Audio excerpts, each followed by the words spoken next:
What is up, wrestling fans? Welcome to another Pay-Per-Viewpoint edition of the Smark Moment Smack Talk podcast. I'm your host, as always, Tony Mango, and of course, as you could tell, and everything else that's going on here, this is the post-show for Night 1 of WWE SummerSlam 2025. We've got Saturday night's event over with, and all the results and everything we're going to break down. And of course, I'm going to talk about what I liked, what I didn't like, everything along those lines. Also predictions for the future. Pat myself on the back for one major prediction that I got correct here. And, some little updates and everything else along the lines here. So as per usual, we got our live chat going on. If you are joining us for the live chat, then chat it up live while you're able to.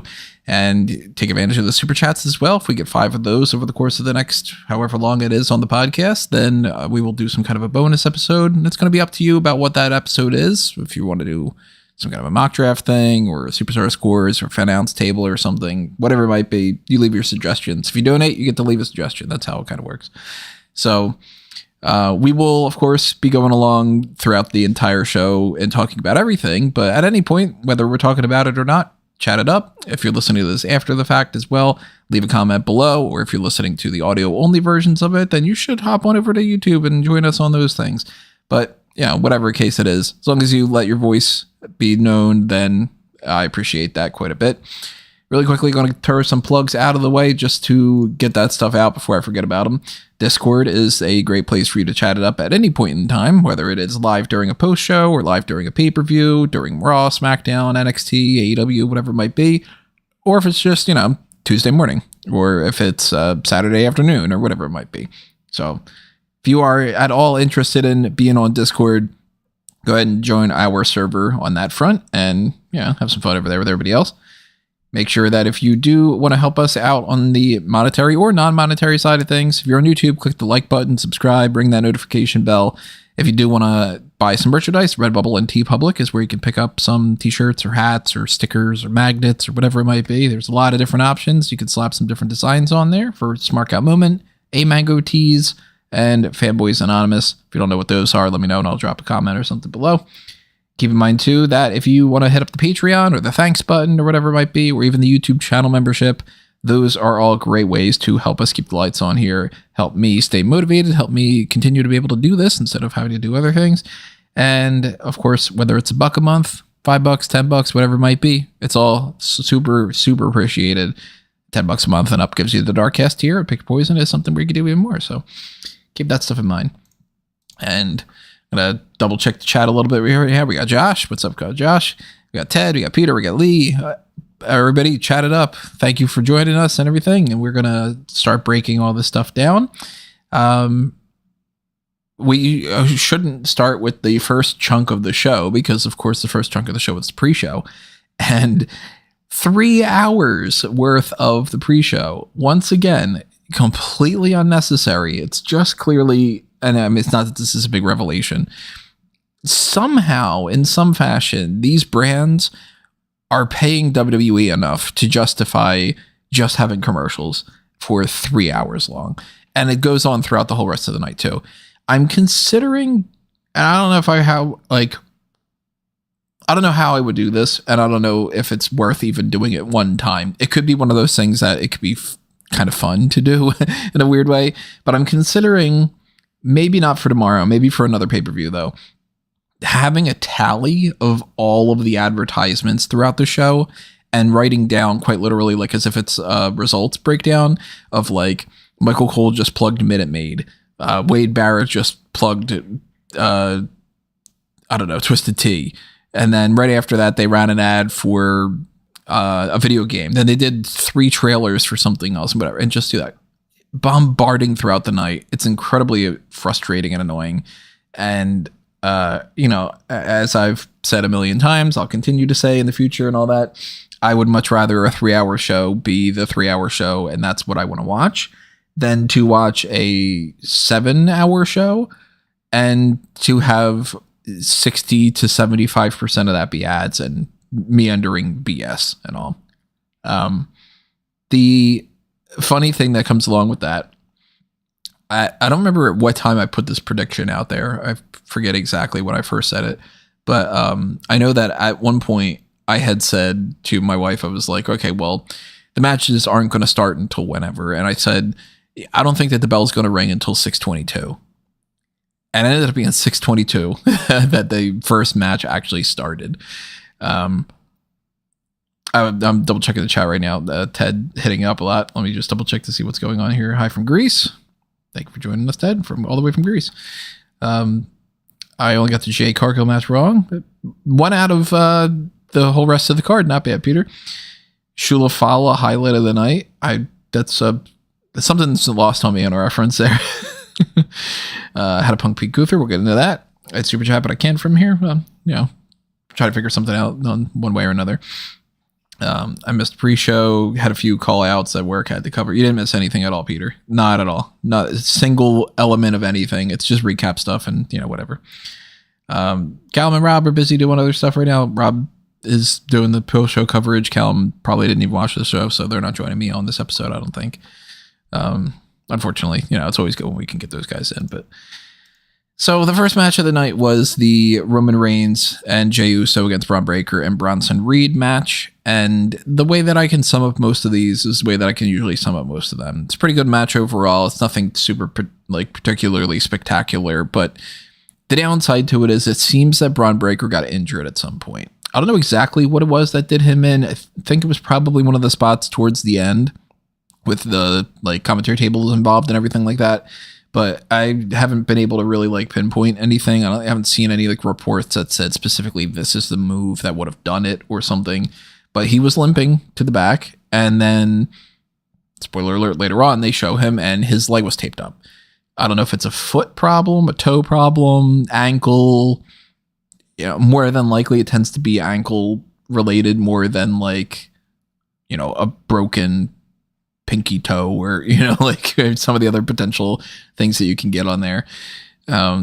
It's still hard to tell when people are injured too, because that could be he busted his knee and he's got some kind of massive knee issue going on, or he tore some muscle in his leg or something.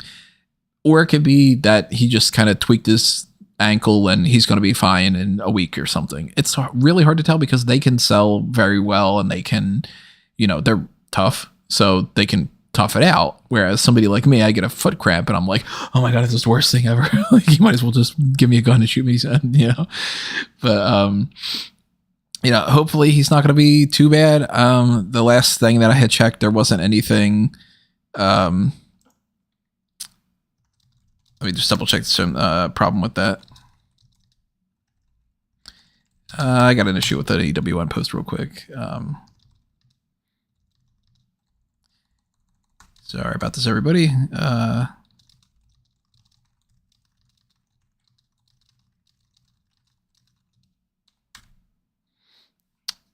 right, well, we're going to figure that out. If you're checking the eWrestling news feed, by the way, and you lost track of all your comments, the link reset itself. It's some kind of problem that happened with there. Sorry about that.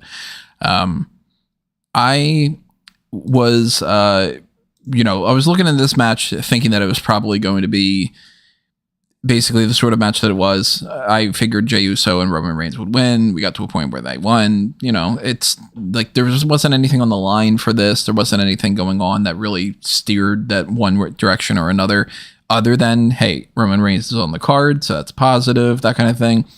So I don't think that this is going to be a real big factor going forward. The potential Bron Breakker injury is something that could be a very big deal going forward, and that really sucks. But you gotta hope that it's not something super serious. And we just don't know at this point. So we'll find that out in due time. And in the meantime, it was a fine enough match. It was very frustrating though, again, with the way that the setup was for all of this and the commercials and all the breaks and everything like that, that it was probably 7:00 or 6:50 or so when the next match happened. And it just doesn't need to be 4 hours to do one match on the show. So that hinders the enjoyment of the pay-per-view in my mind. And I'm going to ask a couple friends of mine. I know that some people were going to this show. I know that Dace, for instance, anybody who's followed any of Dace's stuff in the past, that Dace was there tonight. I'll come back and I'll talk about something that he had said a little bit later on.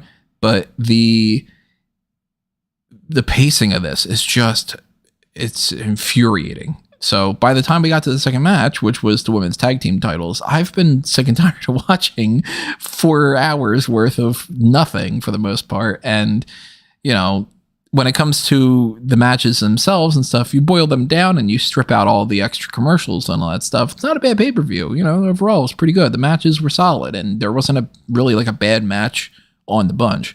It's just, you shouldn't have to wait 30 minutes between each segment to have an actual match. It's always perpetually going to be an issue. So, tag team match happens. Alexa Bliss and Charlotte Flair beat Raquel Rodriguez and Roxanne Perez. They take the titles off of the Judgment Day. So Judgment Day no longer holding all the gold, which I am very much in favor of. I think that they've told that story enough times by now. And this is the third or fourth watered down version of this that it just doesn't hit the same as it used to anymore. And I didn't really have a whole lot of faith that this was going to be a really great title reign going forward anyway for them. They've fought most of the people that would be the most interesting already. Unless you would create a whole new set of tag teams for them to fight, it's just going to be hitting the same notes. So I was rooting for Bliss and Flair. I'm very happy that they won. It's a little bit awkward how they won and everything like that, but that was the point. And that's not a criticism of being this was botchy or this was booked very strange. They're quote unquote not friends. They're not supposed to have great chemistry yet together, and they're supposed to get better and better with it over time, which is how that happened. They had their last tag team title match at Evolution. They weren't able to get the job done. They didn't really lose the match, but they weren't able to win. And then now they've been together for an extra couple more weeks. Now they win the titles. This makes perfect sense. The booking for it is, it's as straightforward point A to point B as you could possibly go. And it was a little bit awkward the way that Flair grabbed Bliss's hair to bring her in for a hug and celebrate. But again, they're not supposed to have the best chemistry right now. So that worked in and of itself too. And I liked the idea that they had some moments throughout the match where there were miscommunication too. Bliss ends up, I forget if it was a back elbow or if it was just a slap or a punch or something, but she does something where she strikes Flair. Off the top of my head, I'm blanking on it, but by the end of the match, they are back in sync with each other. There's a big boot from Flair over to Raquel to knock her out of the way. Bliss hits the Sister Abigail DDT. She gets the win. Oh, it was a forearm. Okay. And it was some kind of and what's up, Josh? Thanks for joining us. And thank you for Daniel for joining us too. Didn't not notice. I'm going to do a double negative that you had popped up in the chat. There's your random grammar teacher thing. It's probably in there. I don't know, off the top of my head, if I'm going to say, which I usually try to do, who's going to be the next champions. I usually try to put out an immediate, I think so-and-so is going to beat them at this point thing. The women's tag titles is hard to tell because we're still not quite out of that Vince era of the way that they used to book them. Maybe that's just the way that both Triple H and Vince look at the tag titles. Maybe it's still just muscle memory in a lot of ways, but the women's tag team division very frequently has peaks and valleys. It's either we really like this team and we're going to have these two carry these titles for a long time, like Bayley and Sasha Banks, or Kabuki Warriors had a pretty long title reign, I'm pretty sure. Or it ends up being, well, we just had a Bianca Belair and a Jade Cargill carry the titles for months and months, so let's switch and do the hot potato thing. It depends on how quickly they want to break this team up. And I think that it's doing a good enough job right now that they should carry the belts, at least for a few months or so. But there's a chance that they might carry it all the way until WrestleMania. And that wouldn't shock me, all things considered, because that's a great way to get them both on the card. So that's a lot of time to count for. And there's a lot of teams that need to be in the mix during that time frame. Right now, we've got some options like the Secret Harvest, and we've got the potential of the Kabuki Warriors. And then we've got, it's not going to be Maxine Dupree and Natalia that end up winning this, but they're a team that can fight at least once for the belts or something. But it's all a matter of who else is going to be paired in another tag team. Are we going to at some point get Lash Legend and Nia Jax team up because they fight and then they become a team? It's going to be something like that. Or is this going to be something more like they wait a little bit and in 3 months they just get tired of these two as champions, then they just move it on to somebody else? It's very hard to tell. It's a little too early to try to predict that too much. We should try to enjoy the title reign before just jumping straight to the new champion thing. But yeah, it's part of the whole analysis predictions thing. Right now, I don't have an option in mind that really particularly stands out to me, but I would think it's probably not a team that's already on the roster right now. It's probably a new set of 2 people that are going to get paired up. It's at least the closest that I've got to a prediction right now. I'm ready to chat a little bit here. Still can't believe a 3-hour pre-show for half a card's worth of pay-per-view. Yep. I hated Jay started yeeting after taking them out. I think Liv and Roxanne beat Bliss and Flair. They could always team those 2 up. That could be a different, interesting way of doing that. Maybe Raquel's the one that gets the boot instead. Tag team champions for the women's division change hands. That's a good means to start moving the rest of the roster through and kind of like, not the rest of the roster, the rest of the card through and moving on to something else. And that ends up being Sami Zayn beating Karrion Kross. I've got nothing to say about this match. It was basically the same match that they had before in a lot of ways. The lead pipe gets introduced. Scarlett puts that in there. It's the opportunity for Sami Zayn to use it or not.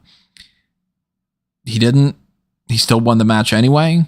So now, as per the stipulation, that means that Karrion Kross needs to admit that Sami Zayn was right and that he's not a bad guy and he, not everybody can be corrupted and whatever else phrasing that they're going to use for that. I guess they're going to do that on Monday Night Raw because they didn't do anything here. But during this match, it got me thinking. I feel like a better way of doing this, instead of which is funny because it's like they just did this similar with like Becky Lynch and Lyra Valkyria of the like, if I beat you, you have to say something in a day or 2. I think the better option would have been maybe this is an I quit match. And maybe instead of like I quit, maybe that's when you have to say like you were right. Maybe that could have, I would have pitched that if I was on the writing team. I would have grabbed my marker on the whiteboard that they have in WWE Unreal, and I would have done that instead. As far as like the, Sami Zayn beating Karrion Kross, do I like that result? Whatever. Sure.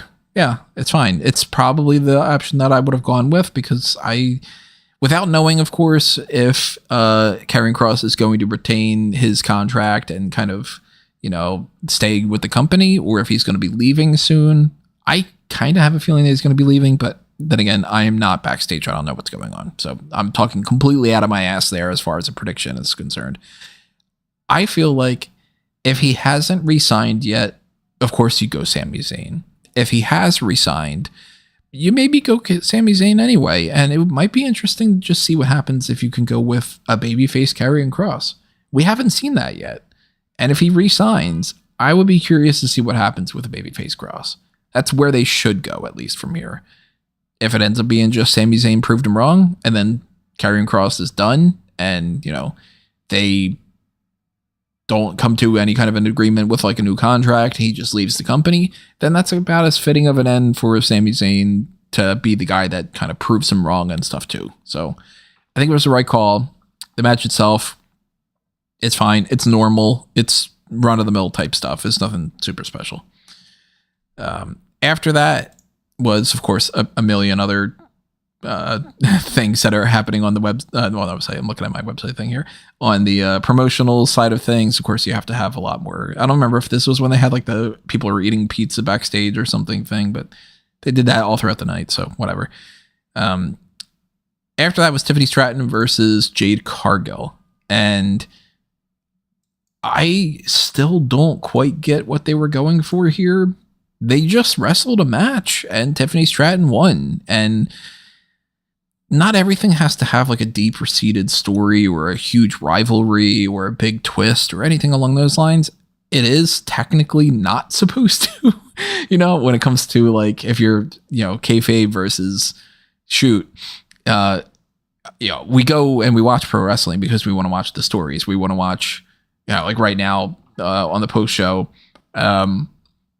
Charlotte Flair and Alexa Bliss just like shared another hug to be like, oh yeah, we're becoming friends now and stuff like we watch for that.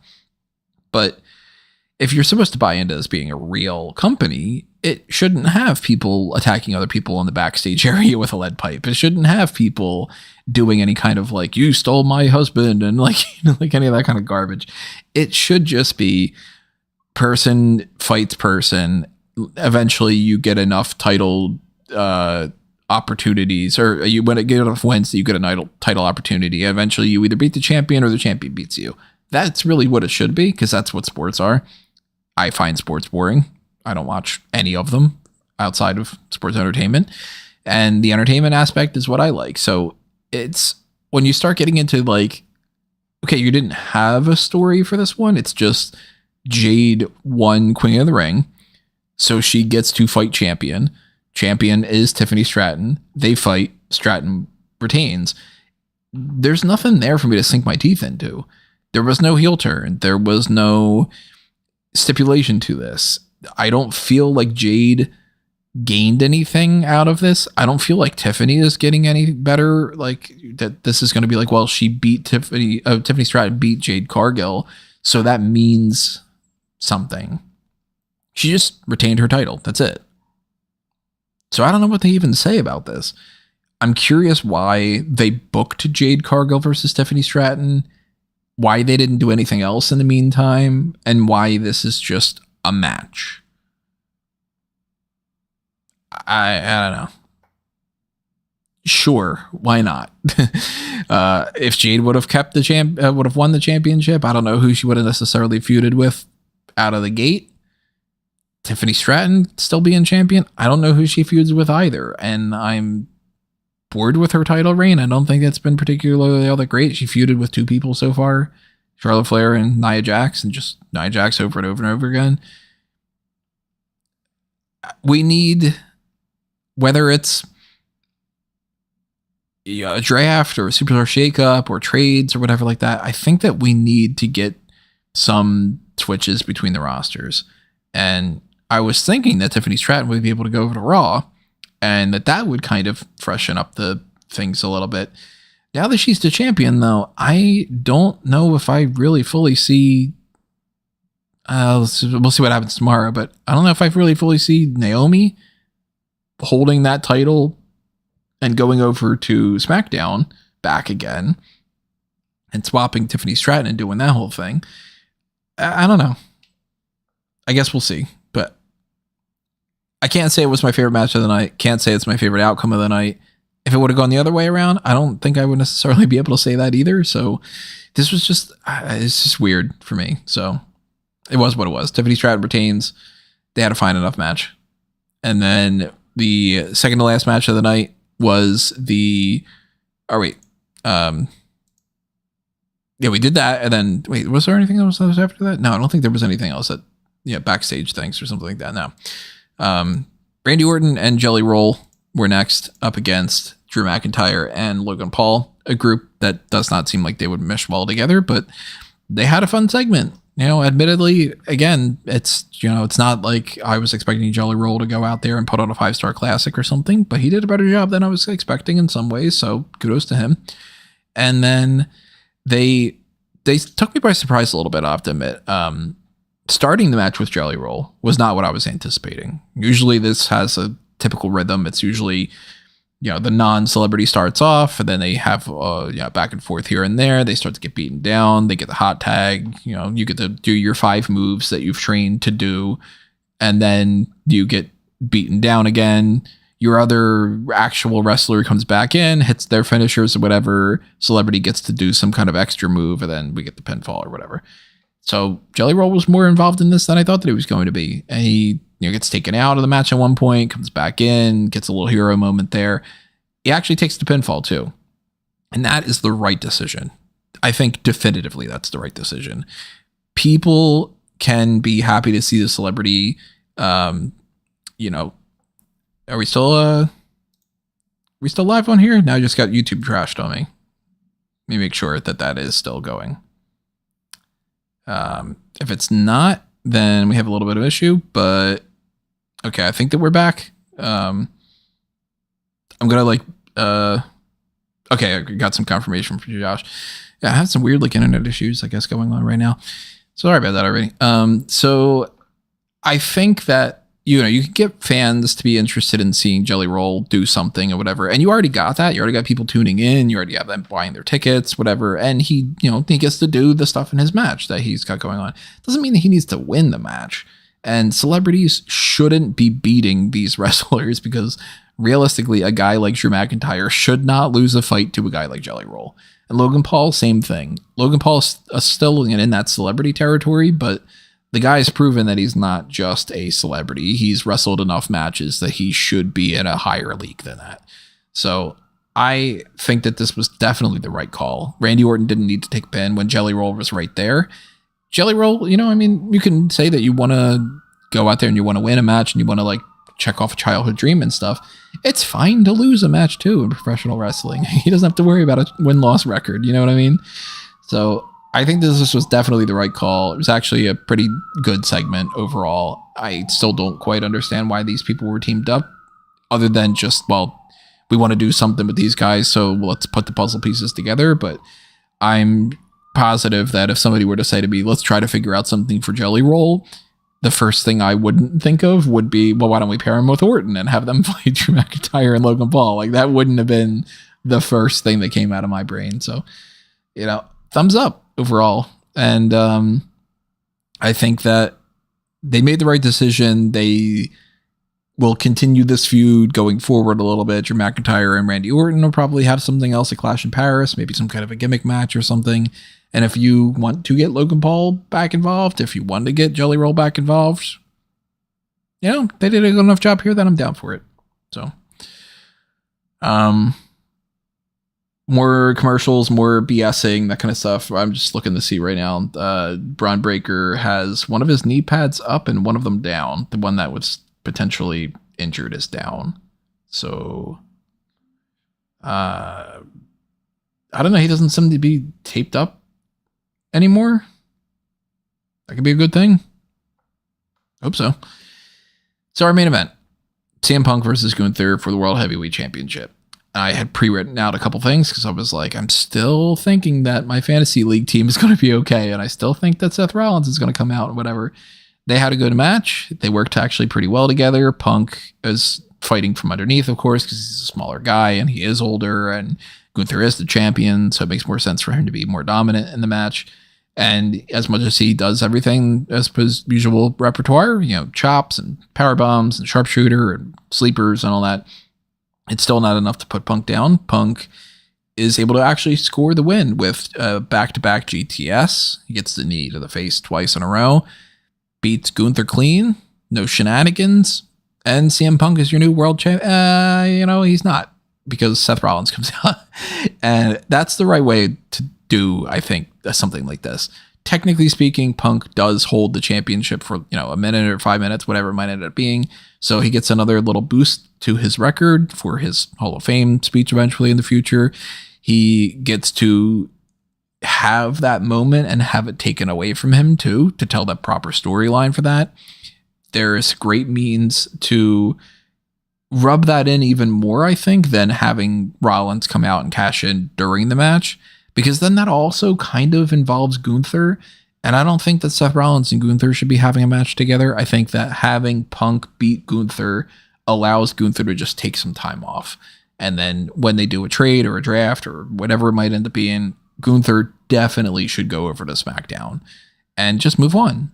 And in the meantime, Punk and Rollins are going to continue to feud over this, because Rollins successfully cashes in that Money in the Bank briefcase. He hits him with the briefcase. He hits with the stomp. He does all the things that he needs to do after teasing the idea that he was still in the crutches, but he doesn't need the crutches anymore. So we don't know, of course, whether or not this was an actual injury, and if it was, how bad it was. We don't know if this was completely just a ruse or if, they just got lucky and ended up being like, well, he is injured, but he's probably going to be back in time for that or something. We're going to potentially find out some of that stuff in the future. They might actually even be talking about it now on the post show, but I have that muted, so I'm just going by visuals. Like, Heyman just threw some stuff at Peter Rosenberg, but the idea of the cash in and how they kind of surprised people, and yeah, I can pat myself in the back. I saw this coming. I thought that they were probably going to go in this direction.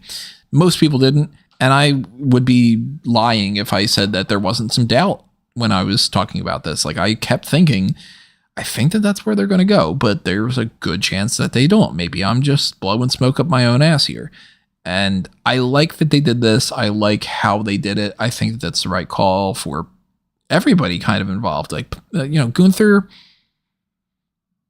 could win a championship back again. He's fine. He'll probably be the guy that beats Cody Rhodes or something if Cody wins tomorrow. Or he beats Cena. Maybe Cena just retains all the way through December. I don't know. But the Punk title reign, I don't think you can truly do that. And I don't think you need to do CM Punk as champion. So to have him win it and to have it get snatched away from him, I think is a great way to tell that story. And I'm interested in seeing what Rollins does with this title, even though I haven't really been loving this group, which still needs a name. Like, give them a name. I want to stop typing out Seth Rollins, Braun Breaker, Big Bronson Reed, and Paul Heyman every single time. Peter's saying that there's a rumor that Gunther has a broken nose. Ooh, hope not. Was it during the match from like the GTS, or is it something ahead of time that would have happened? Do you know? I'm checking up a couple more things in this chat right now. Rumor is that Jade needs neck surgery. I hope not for that too. Jeez. There's part of me now that really wants to see Sami actually win the championship from Seth, but I still can't see Bron taking it instead. Overall, pretty good main event. Those are basically the two options that I'm kind of debating about too. In the grand scheme of things, I think that it depends on how you want to like pivot going forward. I mean, like everything else, that's kind of how it is. But if it needs to be, say, Rollins holds the belt until WrestleMania and you want to tell the Sami Zayn story, I think that can work extremely well. Sami winning that world championship, he should win the world championship at some point. Like, come on, he's past the point that he should win that title. But can that be the thing that makes Braun Breaker the next big star? Or, are we looking at a Randy Orton and Batista scenario with Triple H and Seth Rollins filling in those blanks? Is this, and I don't mean like Bronson Reed being the Batista of this bunch, but is this a setup where Triple H lost the title to Randy Orton, won it back from Randy Orton, and then the big real title change was to lose it to Batista? I could see that happening. I could see Seth being champion, dropping the belt to Sami, who doesn't have a long title reign, drops it back to Seth, and then it's Braun Breaker eventually reaching that point where he's like, now it's my time and all that. Of course, this injury could have a big problem to do with the show. I don't know. But right now, I would say it's Sami or it's Braun. And it's either at WrestleMania for Sami, or if it's not, if they pass over Sami and whatever, then Braun beats Seth at like, I don't know, maybe it's even SummerSlam next year. Maybe it's that. But Triple H on the post show now, just, giving a round of applause and stuff for Jelly Roll, who seems to be limping a little bit. But if he's injured, it's fine. It's not going to affect the SmackDown roster or something like that. The whole future of the World Heavyweight Champion stuff, that also can depend a little bit on the potential draft. I'm going to put it out there. I still think that Seth Rollins stays on Monday Night Raw. And I still think that the World Heavyweight Championship doesn't get transferred over and they don't do anything along those lines. But they could easily swap people. They could do something that I'm not seeing coming. I don't know. I like the cash in. I like that they had Punk win the title before getting cashed in. I'm worried that Rollins is going to continue to cut the same promos as champion, and it's just going to be a little boring in a month or so. But then again, maybe I'm wrong. I don't know. So that's SummerSlam Night 1. The setup of SummerSlam Night 2 is exactly the same. It's going to be 3 hours of a pre-show for absolutely no reason. And 6 o'clock, at least 6 p.m. Eastern, is going to be when the show starts. So as per usual, if anything happens on the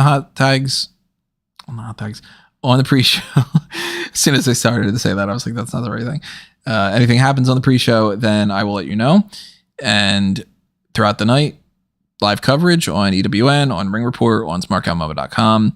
And we'll be back again tomorrow night for a post-show of SummerSlam Sunday.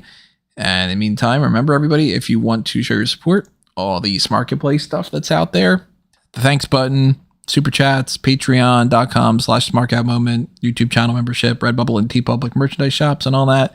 Hit up that Discord server as well. And make sure that you are checking out all the links that are on amangotree.com or anthonymango.com for all of the Smart Out Moment stuff, all the Fanboys Anonymous stuff, and all my personal stuff that is out there. If you follow my letterbox, for instance, you'll see the most recent movie that I watched was Together, which was a fun horror film. Actually, the most recent movie that I watched was The Taking of Pelham 123. I forgot to rate that. I need to add that down to that. Absolutely ridiculous the way that I'm on my little John Travolta kick right now. Never saw the original, so if you're interested in the original, if I should check it out, then let me know. Anyway, show your support on all those things. The Fantasy League will get an update either tomorrow night or sometime over the course of the next few days, whenever we can calculate all those things that go along with that. I think that I don't know if I got all the predictions right tonight, but it's going to be factored into tomorrow as well. So it's a combo thing, and we'll kind of treat it as such when it comes to that. But I'm very glad that Seth Rollins won that championship and gave a little boost to my team on that front at the very least. So anyway, that's night 1 of SummerSlam. Thank you for joining us. Thank you for subscribing and all that other good stuff. If you haven't done that, then, what am I thanking you for? You go ahead and do it. But thank you for your support in one way or another. So I will see you tomorrow, SummerSlam Night 2. Adios for now, though. This has been another Smark Out moment, and I'm being counted out.